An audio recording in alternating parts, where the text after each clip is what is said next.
Hello student, good morning. आज हम chapter 12 hydrocarbon इसका हम स्टडी करेंगे। हाइड्रोकार्बन, जैसे कि हमें शब्द से पता चल रहा है, क्या पता चल रहा है स्टूडेंट? यह शब्द हाइड्रोजन और कार्बन से मिलकर बना हुआ है।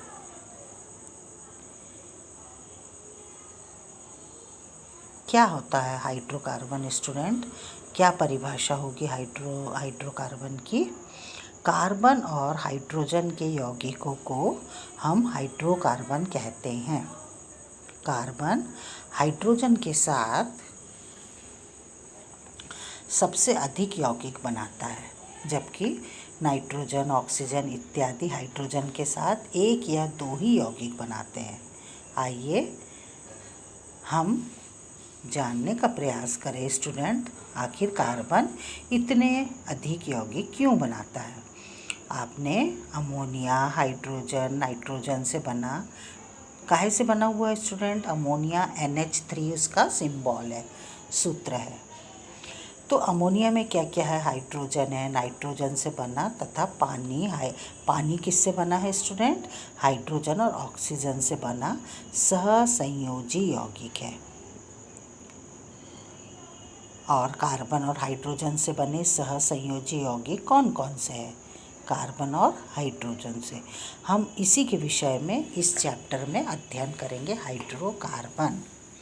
मीथेन स्टूडेंट, जैसे कि हम जानते हैं मीथेन कार्बन का एक सरलतम यौगिक है। इसका अणु सूत्र हम लिखते हैं स्टूडेंट CH4 तथा रचनात्मक सूत्र हम लिखते हैं CH4, जैसे कि हमें बुक में दिखाई दे रहा है। एक्चुअली में स्टूडेंट कार्बन की जो संयोजकता होती है, वैलेंसी 4 होती है, इसलिए वह 4 एटम से ही अटैच हो सकता है। 4 एटम से वो अटैच हो सकता है। यहाँ कार्बन के एक परमाणु के ने मीथेन में स्टूडेंट, कार्बन के एक परमाणु ने हाइड्रोजन के 4 परमाणु से क्या किया है स्टूडेंट? आबंध बनाया है। यदि हम मीथेन से हाइड्रोजन का एक परमाणु हटा दें, यदि हम हाइड्रोजन से ये मीथेन से एक हाइड्रोजन का परमाणु को हम हटा दें तो हमें CH3 क्या प्राप्त होगा स्टूडेंट?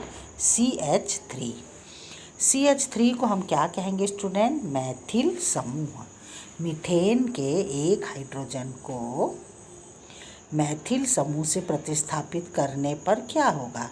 ये जो हमने किया है स्टूडेंट, एक हाइड्रोजन को हटाया और इसकी जगह हमने मैथिल ग्रुप को इसमें प्रतिस्थापित किया, तो हमें क्या प्राप्त होगा? इथेन प्राप्त होगा स्टूडेंट।